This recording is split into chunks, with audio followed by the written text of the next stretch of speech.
5 techniques, 5 bars, 5 barman.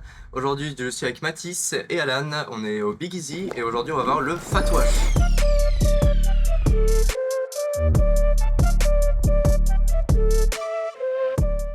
Le but pour nous, c'est de présenter des techniques de barman, des choses assez simples pour vraiment inclure tout le monde et puis après pousser les techniques un peu plus loin.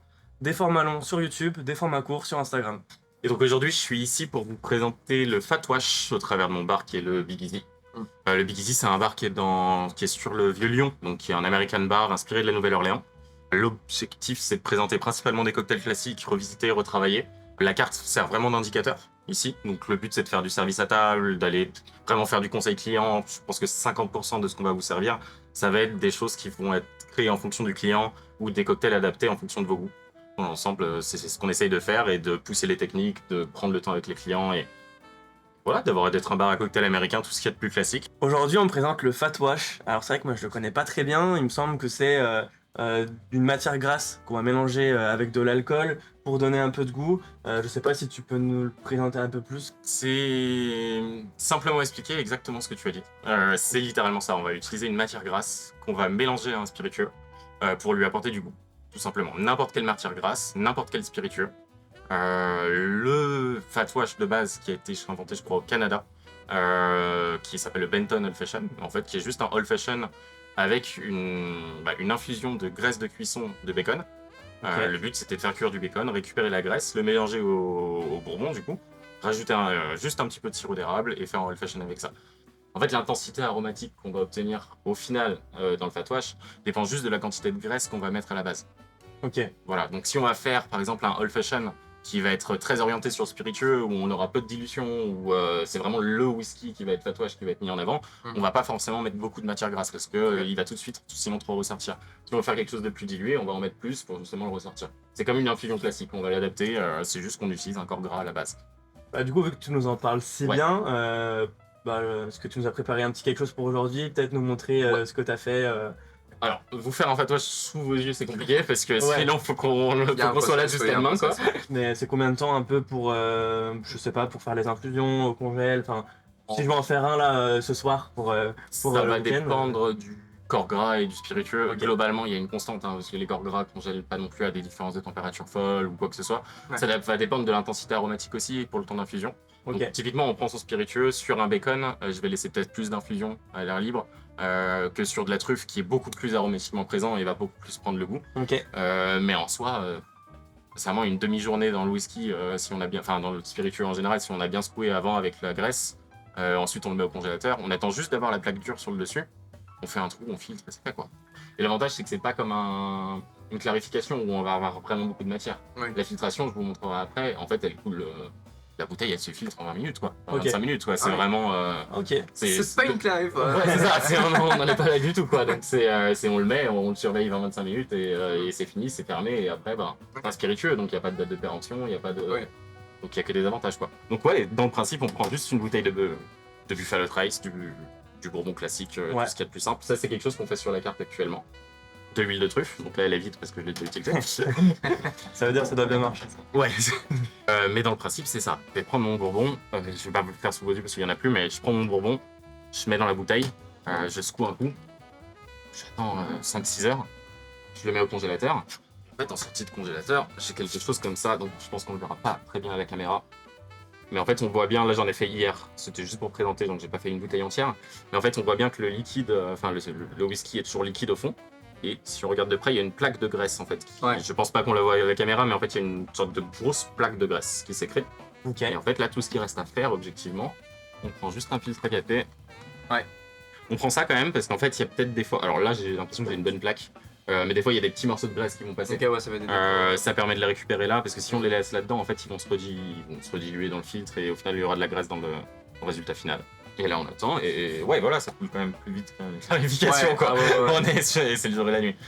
Et en fait, à partir de là, là, on va peut-être pas filmer la tente complète, mais après, une fois que c'est filtré, que vous avez que la bouteille est faite, il suffit de le remettre en bouteille et d'étiqueter et vous avez un whisky à la truffe, quoi. À la fin, on se retrouve avec ça. C'est pas visuellement très différent pour vous, faut le sentir pour le voir, mais on est sur un whisky à la truffe. Et vous pouvez le sentir le résultat final, clairement. Alors, Moi, j'en Ah. avais marre de voir des cocktails où c'était écrit truffe et on sentait pas la truffe. Donc là, pour le coup, j'ai pris le parti de. Ouais. On n'est pas sur la subtilité. C'est clairement. Le sourire montre vraiment l'intensité de l'odeur. Ah non, mais ce qu'il faut savoir, c'est que j'adore en fait le cocktail dont il parle. Genre vraiment, j'en rêve littéralement. Que, ça me fait plaisir de voir ce résultat-là. Bah là, c'est vraiment. En plus, le whisky, juste à la truffe, toi, t'as eu que le batch, je pense, quand je te l'avais servi. Ouais, Mais ouais, ouais, là, c'est on pour sent ça, là, vraiment ouais, la ouais. truffe à fond. Ah ouais, clairement. En fait, le résultat final, il est là. Ça, c'est le cocktail terminé. Ouais. C'est-à-dire qu'on a pris ce batch de Buffalo Trace Fatwash à la truffe. On est parti sur l'idée d'un Manhattan. Le Manhattan, c'est du whisky, du vermouth et de l'angostura, tout simplement. De toute façon, on l'a vraiment retravaillé. On est parti sur l'idée d'un Oui, Manhattan. oui, ok. Le final n'a plus, Ouais, Il y a plus rien à on voir, a la mais, construction, quoi, mais pas du tout le goût. Mais le but, c'était d'avoir quelque chose de très sweet, très rond. Parce que je voulais amener les gens vers des cocktails un peu plus orientés spiritueux. Mais autour de quelque chose de rond. Le but, c'était de proposer sur la carte deux fatwash qui amènent vers le whisky. Ok. Donc celui à la truffe qui a pour but de proposer un Manhattan assez rond, assez facile à boire, avec une saveur de truffe. Les gens qui aiment la truffe, forcément, ça va aider. Ça donne envie en c'est tout cas. Et un deuxième, beaucoup plus orienté spiritueux, beaucoup plus old fashion, avec le Benton justement, qu'on sert aussi sur la carte, Ok. avec le bacon, whisky au bacon, et là on va être sur quelque chose de beaucoup plus sec, beaucoup plus dry. Mais ça reste un old fashion, ça reste facile à boire, mais par rapport au Manhattan, clairement, ça n'a rien à voir, quoi. C'est sûr. Donc là, tu parles de batch, c'est-à-dire que ton cocktail, tu l'as déjà construit, donc tu as mis ton whisky, ton style de vermouth sucré, C'est ça. ta sauce umami dedans, donc sauce soja. Et ouais. Donc déjà tout prêt à servir. C'est Est-ce que c'est quelque chose que tu fais régulièrement en fait dans ton bar, c'est-à-dire que quelqu'un va te demander un cocktail et tu vas directement le servir déjà tout prêt? C'est ça. Tout le temps en fait. Le maximum que je peux, ce qu'on appelle batcher, en fait, ça veut dire faire un mélange à l'avance. Tout ce que je peux mélanger en avance, je vais le faire. Alors ça, c'est un grand débat dans le milieu du bar. Ça va forcément soulever les pour et les contre. C'est vrai que moi je me pose la question, j'aime bien voir Voilà. le barman shaker. Après je suppose que peut-être tu le shakes un coup, tu le passes dans un verre à mélange pour le refroidir ou tu le C'est sers, un parti pris. Il y en a. En fait, c'est un parti pris. C'est-à-dire que tout ce qui peut me faire gagner du temps, je vais choisir de gagner du temps. Parce qu'à l'inverse, on a des cocktails sur la carte, comme le Ramos, qui ne sont pas là pour me faire gagner du temps. Donc, je vais pas mentir, quand j'ai un Ramos, je suis contente de servir ça. Mais donc, c'est ça. Le but, c'est par exemple, là, j'ai un Naked and Famous, ici. Ok. Et en fait, on va déjà mettre, normalement, c'est mezcal, apérole, chartreuse jaune et citron vert. Là, j'ai déjà le mezcal, l'apérole, la chartreuse. J'ai Ok. juste à rajouter du citron. Ouais. Bon, moi, je me dis, je préfère avoir un petit peu moins de spectacle au bar. Je veux dire, je suis pas jongleur, je suis pas. Y a rien à regarder en soi. Mon travail, il est dans la bouteille. C'est pas moi le travail, Ouais. vraiment. Mais peut-être avoir moins de prestations au bar, mais beaucoup plus de temps avec le client. Pendant qu'Alan du coup est allé chercher un peu de glace, on va parler du coup un peu de ce qui s'annonce ici et maintenant. Globalement, vous allez retrouver du coup 5 épisodes avec 5 techniques différentes, avec 5 bars, 5 barman, etc. qui vont du coup présenter différentes techniques en gros, qui vont vous mener à des choses, des concepts assez simples jusqu'à pouvoir les pousser. Ça peut être des choses que vous pouvez essayer de reproduire chez vous ou alors des choses que vous pouvez retrouver dans les bars dans lesquels on est présent. L'idée c'est qu'en général les barman vont présenter des techniques qu'ils connaissent super bien, des techniques qu'ils utilisent déjà dans leur carte. Et comme ça permet vraiment de présenter le bar aussi.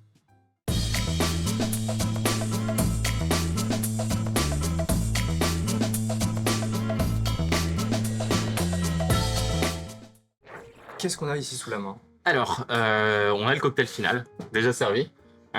Service qu'on fait en 2 temps. Donc pour tous les cocktails style Dry Martini, style Manhattan, tous les cocktails qui vont être en coupette, assez forts en alcool, et qui doivent être bu très frais, sinon ils n'ont aucun sens et aucun intérêt. On va utiliser cette technique, enfin ce type de service. Le but, c'est que, arrivé à la moitié de son cocktail, vu qu'on prend son temps, on n'ait pas quelque chose qui soit à température ambiante, qui ait plus la qualité de ce qu'il avait quand il venait d'être servi. Donc on a la moitié ici. La seconde moitié dans la petite fiole qui va être sur de la glace pilée dans un verre. Et en fait, le principe, c'est simplement que quand on a fini sa première moitié, on prend la fiole, on se resserre, et en fait, il sera frais comme s'il venait d'être servi, quoi. Bon bah maintenant que tu nous l'as super bien présenté, on va goûter hein, le petit cocktail. On a toujours bien cette odeur de truffe, de bourbon quand même. C'est super impressionnant. On voit bien qu'il y a de la puissance avec ce goût truffé, c'est ouais. Toujours le favori. Ah, je l'ai pris pour moi, ce cocktail. Ouais. Ouais, c'est clairement ce que je commanderais moi dans un bar, donc... Ok. Oui, c'est vrai que c'est des trucs qu'on n'a pas l'habitude de voir. Enfin, pour avoir fait quelques bars à cocktail aussi, c'est vrai que on a les classiques qu'on aime bien à chaque fois reprendre et tester. Mais là, voilà, comme tu disais, un classique vraiment revisité avec des nouveaux arômes. Ça peut pas être comme étant du détail pour certaines personnes qui sont pas forcément dans le milieu, mais ça apporte vraiment quelque chose d'assez particulier, le fait de changer tout simplement le goût de la chose. Le format, typiquement aussi, ça change beaucoup. Le fait que le cocktail soit présenté à une certaine température et non à une autre, ça joue sur tout le côté gustatif en fait. Du coup, ce qui est super intéressant aujourd'hui, c'est qu'on a pu voir un fat wash, comment ça se fait, et puis après, du coup, son utilisation. Parce que c'est vrai que faire un fat wash pour faire un fat wash, on ne sait pas forcément l'utiliser. Ouais. Là, aujourd'hui, on a un super cocktail avec. Donc voilà, après, à vous de vous amuser avec ce que vous avez un peu sous la main, des matières grasses, des alcools, et puis après, de créer un petit équilibre avec vos cocktails. Je pense qu'il y a une vraie expérience de test, de découverte. Je pense pas qu'on y arrive du premier coup, mais c'est ça aussi qui doit être super intéressant. Et puis surtout, ne pas hésiter à innover, à mettre de la sauce soja par exemple dans un cocktail. C'est pas du tout quelque chose que j'aurais fait, mais c'est génial. En fait, on sent ce côté un peu umami qui va vraiment relever le goût. Et ça, c'est vraiment quelque chose de super intéressant. Je voulais savoir comment tu peux pousser un peu cet aspect-là du coup du fat wash, comment tu peux le rendre un peu plus geeky Ouais. pour les gens du milieu. Alors, c'est une super question parce que on l'utilise depuis peu. Mais en vérité, le fat wash ne sert pas que pour infuser un corps gras et ajouter un goût. Ça peut être utilisé et dérivé d'une autre manière pour de la clarification. Aujourd'hui, on a un cocktail, un des 3 fat wash qu'on fait sur la carte, il est fait au beurre de cacao. Non pas pour le goût que le beurre de cacao va apporter, mais vraiment pour l'aspect clarifiant que ça peut nous permettre de faire. Du coup, tu nous as parlé de 3 cocktails à la carte. Est-ce Oui. que tu peux nous les présenter un petit peu? Oui, alors c'est une technique du coup qu'on utilise beaucoup, qu'on apprécie beaucoup, qui sera sur toutes nos cartes, mais dérivée du coup de manière différente à chaque fois. Là actuellement on est sur 3 cocktails, un à la truffe que je viens de présenter justement, qui est assez accessible mais tout en amenant vers quelque chose de plus orienté vers le spiritueux. Le Benton, qui est le grand classique du fat wash, avec le bacon, servi avec une vraie tranche de bacon qu'on cuit dans du sirop d'érable pour rappeler vraiment chaque saveur. Et justement le Clear Avenue, qui est une revisite de Hurricane dont je vous parlais avant. Là, on utilise le fat wash vraiment que pour sa clarification et pour le gazéifier derrière, mais pas forcément pour ajouter du goût. Le but aujourd'hui, c'est ça, c'est pas juste d'aller vers des techniques complexes et justement de demander aux clients de s'y adapter, c'est de prendre le temps sur chaque client, sur chaque table, d'expliquer nos techniques, d'expliquer ce que vous êtes en train de boire, le travail qui a été fait derrière, et justement accompagner les gens et les amener vers cette passion aussi. Donc c'est vraiment l'expérience qu'on essaye de faire au Big Easy. Là, on a vu le fat wash vide, donc on nous a expliqué un peu ce que c'était. Donc en quelques points simples, on va utiliser du coup un corps gras, une matière grasse, un spiritueux, un alcool fort. On va faire du coup un mélange, on laisse infuser, on secoue, on mélange pendant 5, 6, 10, 12 heures, ça dépend de ce qu'on veut. On met au congélateur. Ensuite, on a une petite couche qui va se mettre sur le dessus et on va passer avec un filtre à café ou on va faire une filtration pour faire goûter le nouveau liquide qu'on a créé. Le point positif du coup du fat wash, c'est vraiment le fait de pouvoir ajouter du coup du détail en fait sur le côté gustatif tout simplement. Après on l'a vu, on peut l'utiliser notamment pour le concept du fat wash tout simplement pour faire de la clarification. Donc ça peut jouer en même temps sur l'aspect visuel et sur le côté du coup gustatif encore et toujours. L'idée ça peut être de reprendre des cocktails classiques comme Alan a pu nous montrer ici. Je pense qu'on peut aussi bien s'amuser sur d'autres choses. C'est très facile à faire à la maison, donc n'hésitez pas à vous amuser. Le but d'un fat wash, c'est quand même après d'utiliser plutôt le spiritueux en cocktail parce que voilà, ça va développer des nouveaux arômes, pas trop pour le boire comme ça. Après, ça peut le faire aussi, je pense, avec des ingrédients un peu plus, je sais pas, différents. Merci du coup d'avoir suivi cet épisode, merci Alan de nous avoir présenté le Fat Wash et merci au Big Easy de nous avoir accueillis tout simplement dans ce bar pour pouvoir tourner. Vous pouvez nous retrouver très prochainement du coup sur YouTube pour les autres épisodes ainsi que sous format réel, short, etc. Des petits extraits qui se retrouvent pas forcément dans la vidéo. Voilà, merci vraiment pour l'accueil sur ce bar qui est très intimiste, super sympa, speakeasy un peu à l'américaine, qui a vraiment beaucoup de charme. On a vraiment envie de découvrir les cocktails et l'expérience, la passion d'Alan qui est vraiment super intéressante, qu'on a bien ressenti aujourd'hui et je pense que vous le ressentirez aussi une fois que vous viendrez boire un verre dans cet établissement. Ça me paraît good. Merci les petits loulous. Ça je garde.